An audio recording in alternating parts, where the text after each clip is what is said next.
Yeah, what's going on, y'all? We're gonna continue reading the entire Bible. And let's do it. Let's do it. We're gonna be doing Exodus 13 to 18. We find chapters every single day. So yeah, let's do it. Let's do it. All right, Exodus 13. Consecration of the firstborn. Also, tell me if you guys still want me to use. Well, don't tell me because I'm not changing the translation. But I was just gonna say that I don't have to always keep reading the amplified translation. But honestly, it's the if unless y'all got another translation that has information while you're reading it, then yeah, go ahead. But this is the this is I kind of like the amplified translation. Anyway, consecration of the firstborn.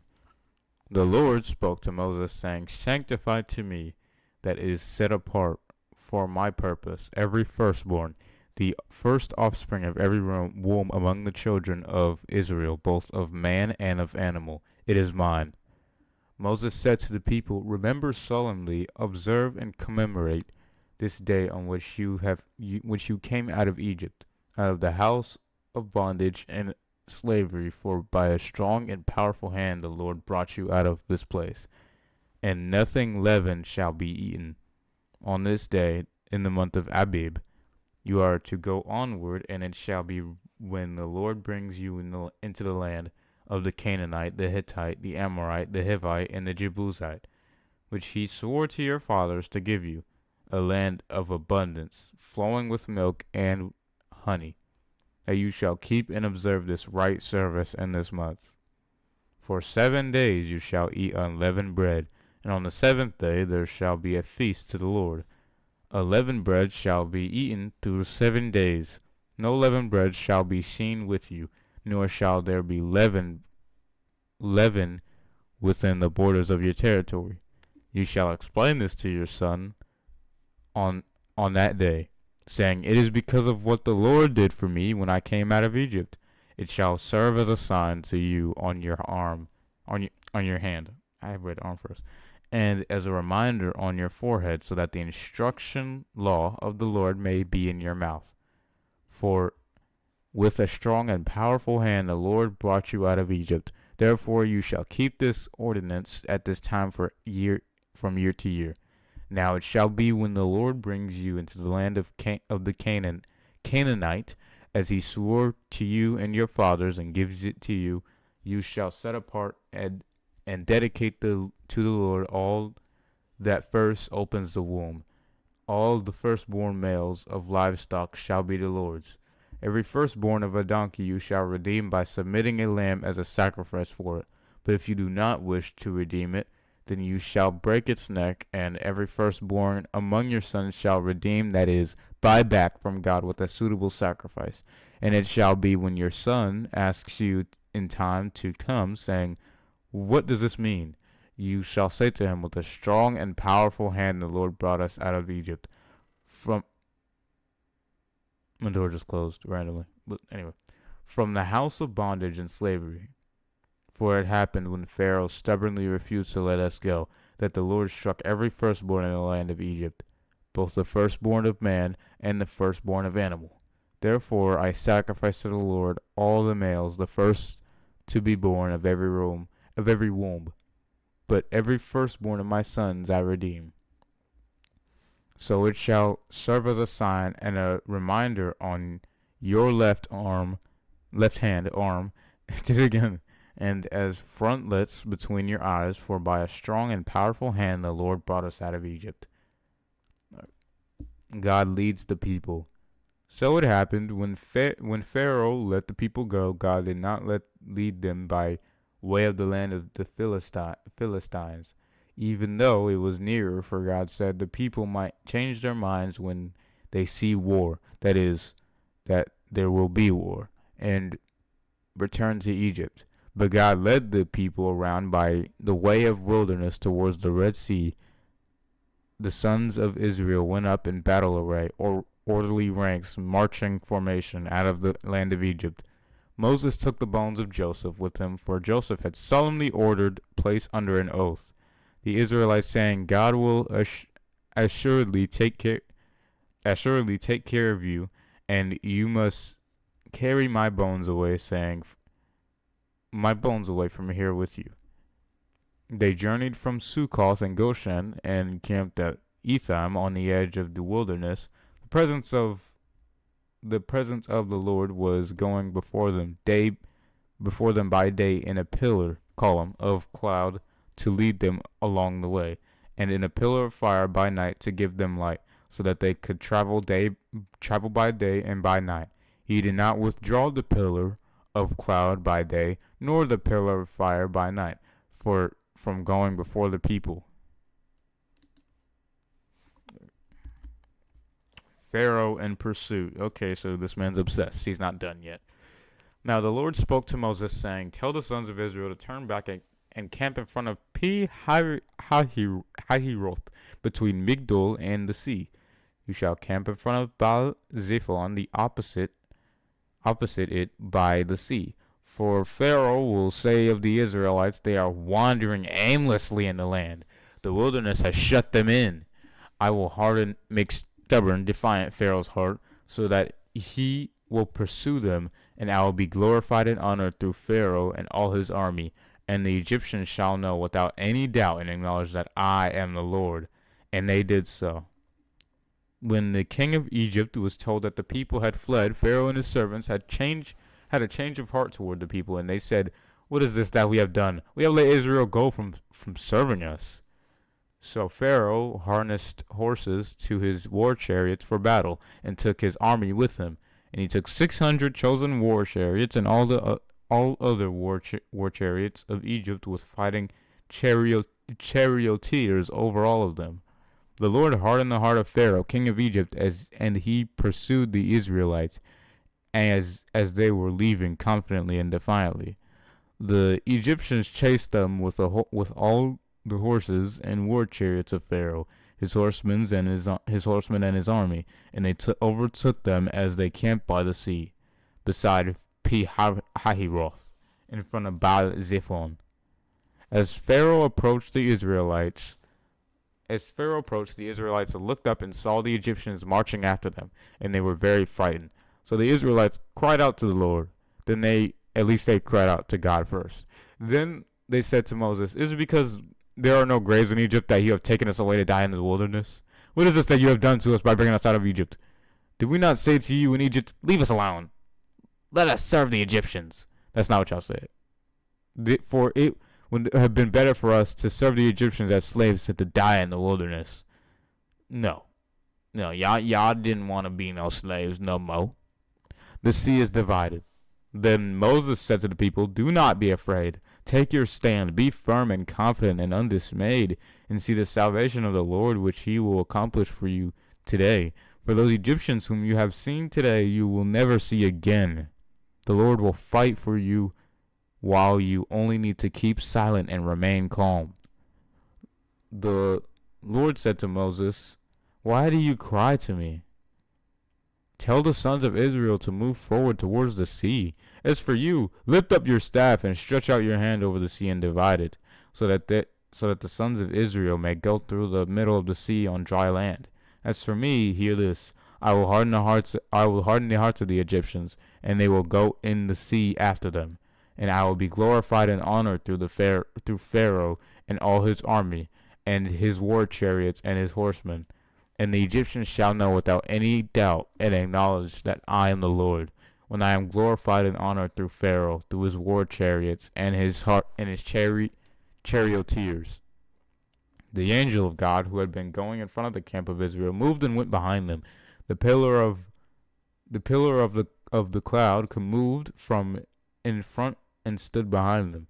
So it came between the camp of Egypt and the camp of Israel. It was a cloud along with the darkness, even by day to the Egyptians, but it gave light by night to the Israelites. So one army did not come near the other all night. Then Moses stretched out his hand over the sea, and the Lord swept the sea back by a strong east wind all that night, and turned the seabed into dry land, and the waters were divided.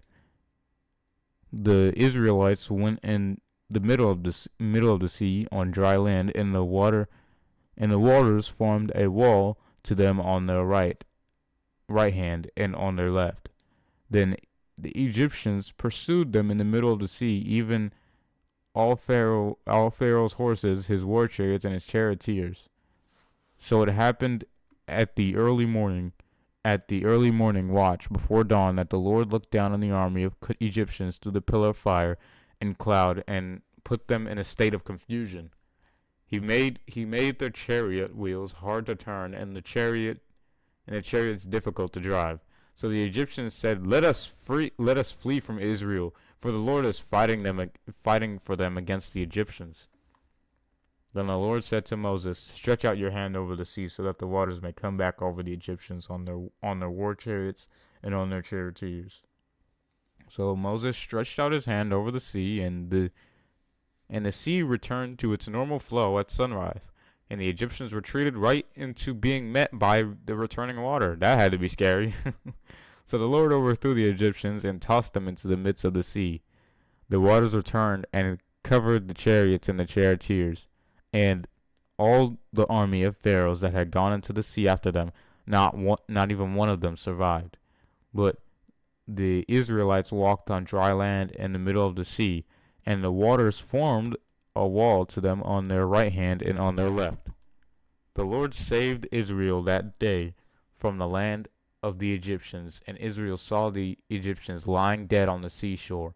When Israel saw the great power which the Lord had used against the Egyptians, they feared the Lord with reverence and awe-filled respect, and they believed in the Lord and in his servant Moses.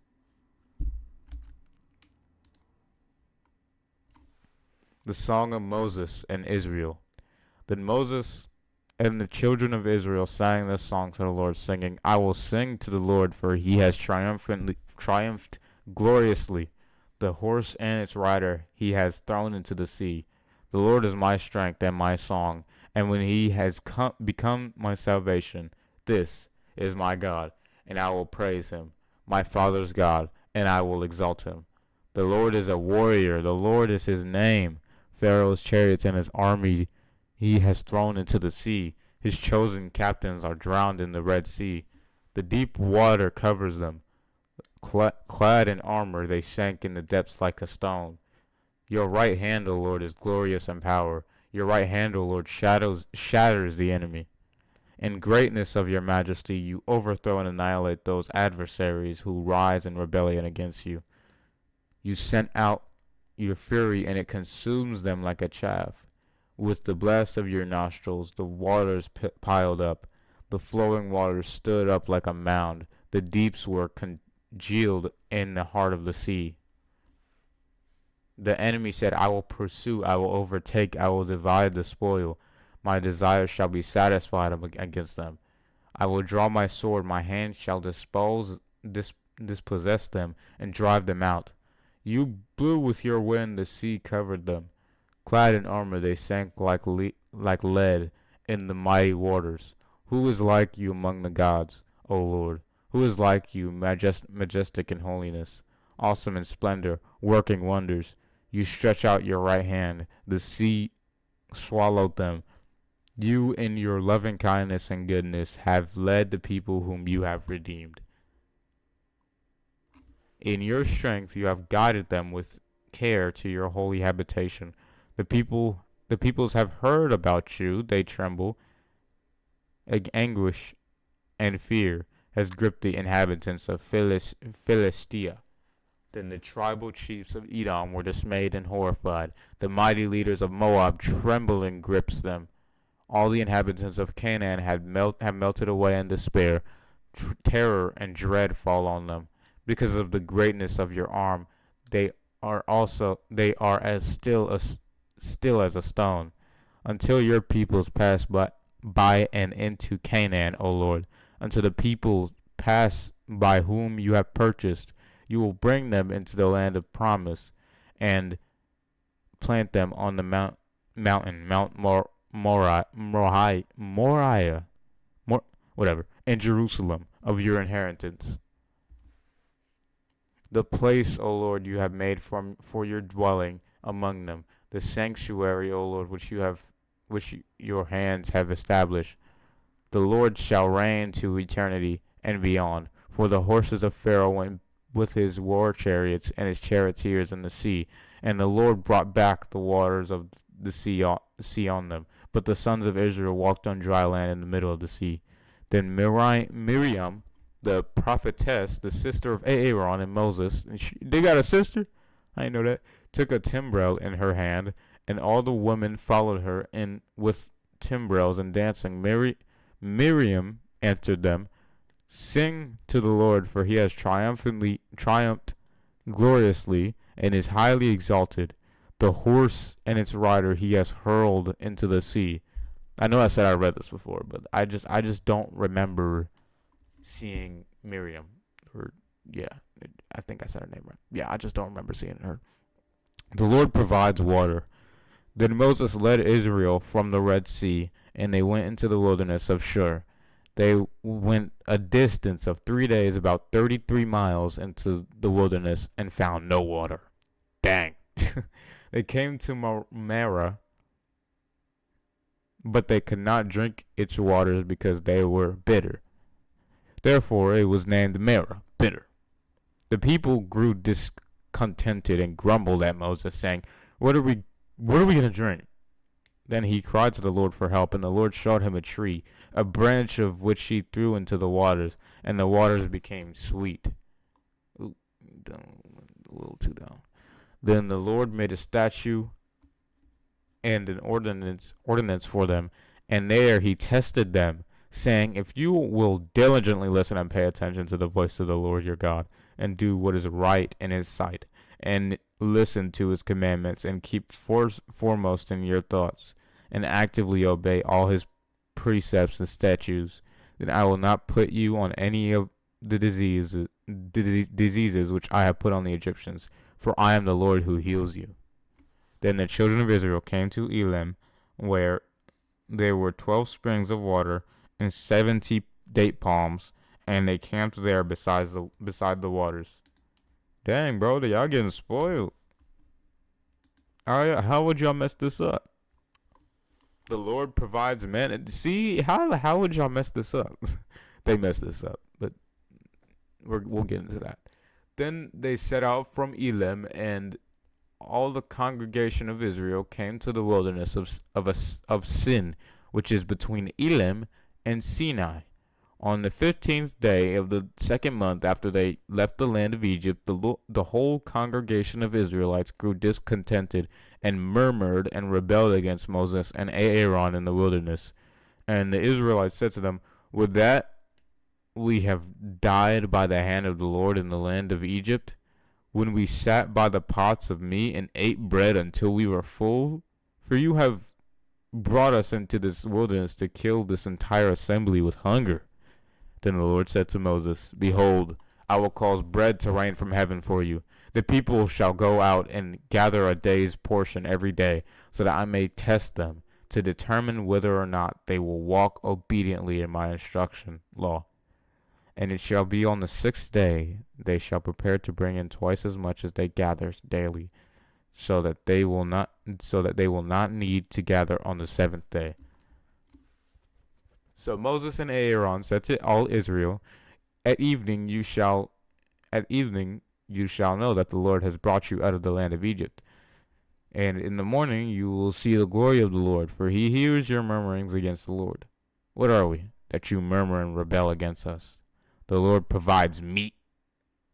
Moses said, "This will happen when the Lord gives you meat to eat in the evening, and in the morning enough bread to be fully satisfied, because the Lord has heard your murmurings against him. For what are we? Your murmurings are not against us, but against the Lord." Then Moses said to Aaron, "Say to all the congregation of Israel, approach the Lord, because he has heard your murmurings." So it happened that as Aaron spoke to the whole congregation of Israel, they looked down towards the wilderness, and behold, the glory and brilliance of the Lord appeared in the cloud. Then the Lord spoke to Moses, saying, "I have heard the murmurings of the Israelites. Speak to them, saying, At twilight you shall eat meat, and in the morning you shall be filled with bread, and you shall know that I am the Lord your God.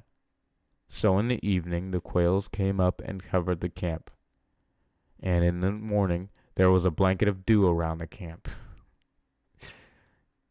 When the layer of dew evaporated on the surface of the wilderness, there was a fine flake-like thing as fine as frost on the ground.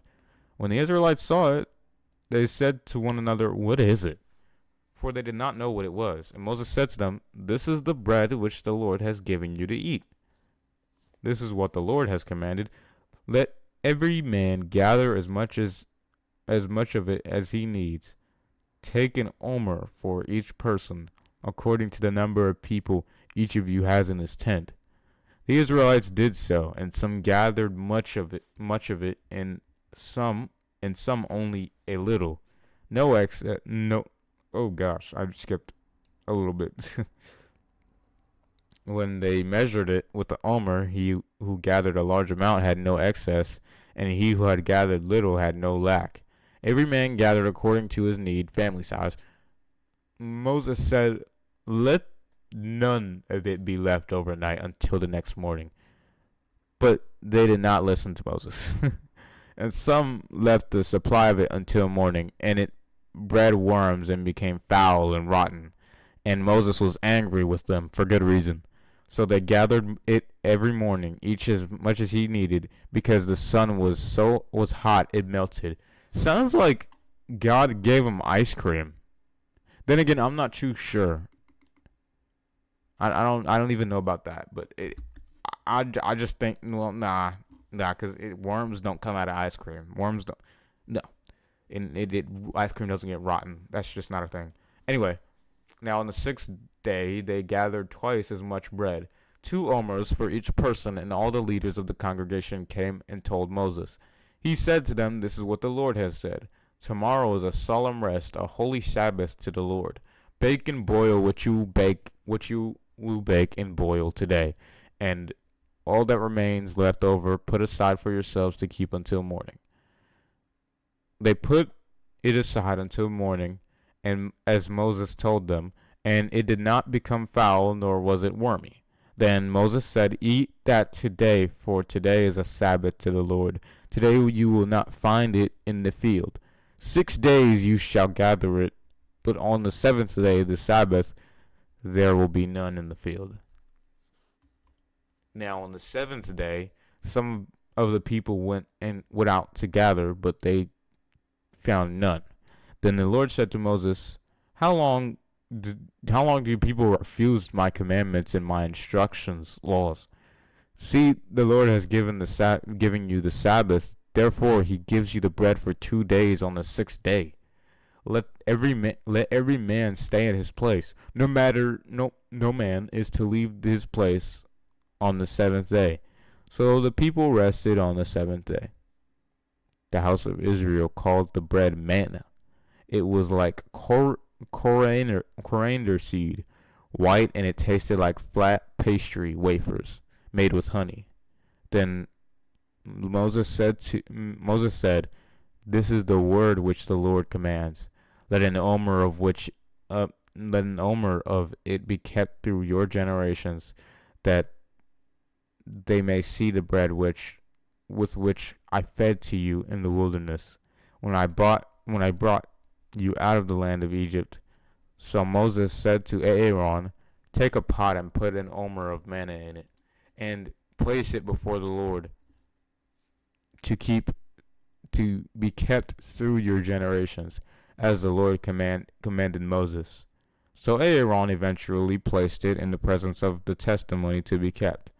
The Israelites ate manna 40 years until they reached an inhabited land. They ate manna until they came to the border of the land of Canaan. Now, an omer is the tenth of an ephah. That y'all ate that for 40. It must have been that. It must have been good. It must have been good. That junk must have been. I don't know. It must have tasted crazy. Water in the rock. Then all the congregation of the children of Israel moved on from the wilderness of sin by stages. I'm probably saying that wrong. Anyway, according to the commandment of the Lord, encamped at Rephidim, but there was no water for the people to drink. Therefore the people quarreled with Moses and said, "Give us water so that we may have something to drink." And Moses said to them, "Why do you quarrel with me? Why do you fight with me? Why do you tempt the Lord and try his patience?" But the people were thirsty for water, and the people murmured against Moses. "Why do you bring us in Egypt to kill us and our children in our lifetime with thirst?" So Moses cried out to the Lord for help, saying, "What shall I do with these brats? They are almost ready to stone me." Then the Lord said to Moses, "Pass before the people and take with you some of the elders of Israel, and take in your hand the staff with which you struck the Nile, and go. Behold, I will stand before you there on the rock at Horeb. There you shall strike the rock, and water will come out of it, so that the people may have something to drink." And Moses did so in the sight of the elders of Israel. He named the place where this miracle occurred Massah, test, and Meribah, contention, because of the quarreling of the sons of Israel, and because they tested the patience of the Lord, saying, "Is it the Lord among us or not?" Amalek fought. Then Amalek and his people came and fought with Israel at Rephidim. So Moses said to Joshua, "Choose men for us and go out, fight against Amalek and his people. Tomorrow I will stand on top of the hill with the staff of God in my hand." So Joshua did as Moses said and fought with Amalek. And Moses and Aaron and Hur went up to the hilltop. Now when Moses held up his hand, Israel prevailed, and when he lowered his hand due to fatigue, Amalek prevailed. But Moses' hands were heavy, and he grew tired. So they took a stone and put it under him, and he sat on it. Then Aaron and Hur held up his hands, one on one side and one on the other side, so that his hands were steady until the sun set. So Joshua overwhelmed and defeated Amalek and his people with the edge of the sword. Then the Lord said to Moses, "Write this in the book as a memorial and recite it to Joshua, that I will utterly wipe out the memory of Amalek and his people from under heaven." Dang! And Moses built an altar and named it "The Lord is my banner," saying, "The Lord has sworn an oath. The Lord will have war against the people of Amalek from generation to generation." Okay, real quick. This chapter is 16 verses long. Crazy. Second of all, this is kind of like something like a preacher would use. Exodus 17. I feel like this is something a preacher would use, but the enemy knew that the Israelites were about to be blessed.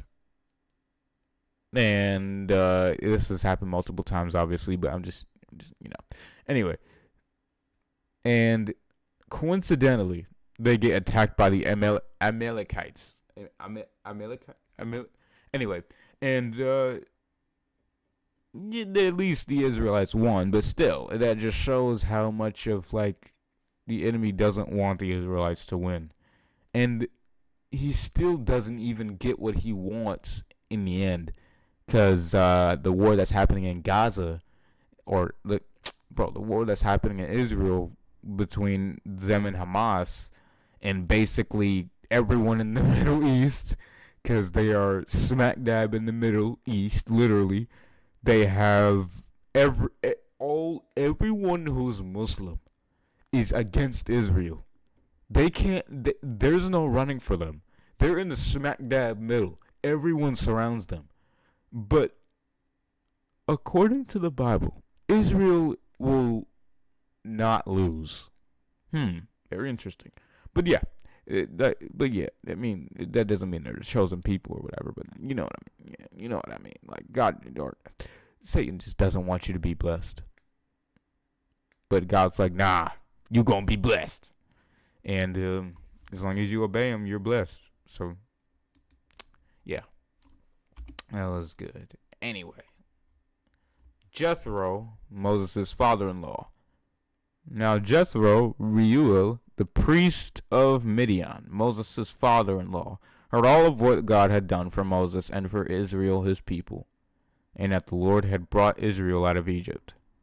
Then Jethro, Moses' father-in-law, took Moses' wife Zipporah after he had sent her away from Egypt, along with her 2 sons, of whom one was named Gershom, stranger. For Moses said, I have been a stranger in a foreign land. The other son was named Eliezer, my God is help. For Moses said, the God of my father was my help, and he rescued me from the sword of Pharaoh. Then Jethro, his father-in-law, came with Moses' sons and his wife to join Moses in the wilderness where he was camped. And the mountain of God, that is Mount Sinai in Horeb, he sent a message to Moses. I, your father-in-law, Jethro, am coming to you with your wife and her 2 sons who are with her. So Moses went out to meet his father-in-law, and he bowed down in respect and kissed him. They asked each other about their well-being and went into the tent. Moses told his father-in-law about all that the Lord had done to Pharaoh and the Egyptians for Israel's sake, and about all the hardship that had happened during the journey and how the Lord had rescued them. Jethro rejoiced over all the good things the Lord had done to Israel, and that he rescued them from the hand of the Egyptians. Jethro said, Blessed be the Lord who has rescued you from the hand of the Egyptians and from the hand of Pharaoh, and who has rescued the people from under the hand of the Egyptians. Now I know that the Lord is greater than all gods. Indeed, it was proven when they acted insolently towards Israel, and the Lord showed himself infinitely superior to all their gods. Then Jethro, Moses' father-in-law, took a burnt offering and other sacrifices to offer to God. And Aaron came with all the elders of Israel to eat a meal with Moses' father-in-law before God. Now, the next day, Moses sat to judge the disputes the people had with one another. And the people stood around Moses from dawn to dusk. When Moses' father-in-law saw everything that he was doing for the people, he said, What is this that you are doing for the people? Why are you sitting alone as a judge with all the people standing around you from dawn to dusk? Moses said to his father-in-law, Because the people come to me to ask about the will of God. When they have a dispute, they come to me, and I judge between a man and his neighbor, and I make known the statutes of God and his laws. Jethro counsels Moses. Jethro, what you talking about, man? You sometimes you just gotta be quiet, bro. Moses' father-in-law said to him, Listen here, young boy. The things that you are doing is not good. You will certainly wear out both yourself and the people who are with you, because the task is too heavy for you to bear. You cannot do it alone. Now listen to me, boy. I will advise you, and may God be with you to confirm my advice. You shall represent the people before God. You shall bring their disputes and causes to him. You shall teach them the decree and laws. You shall show them the way that are to live and work they ought to do. Furthermore, oh my gosh, where am I? You shall select from all the people competent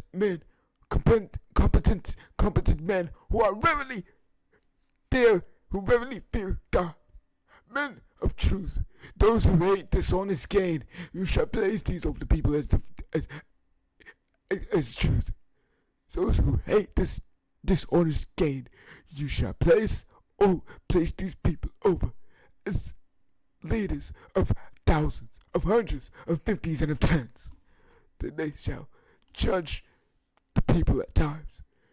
Have them bring every major dispute to you, but let them judge every minor dispute to dispute themselves, so it will be easier for you, and they will bear the burden with you.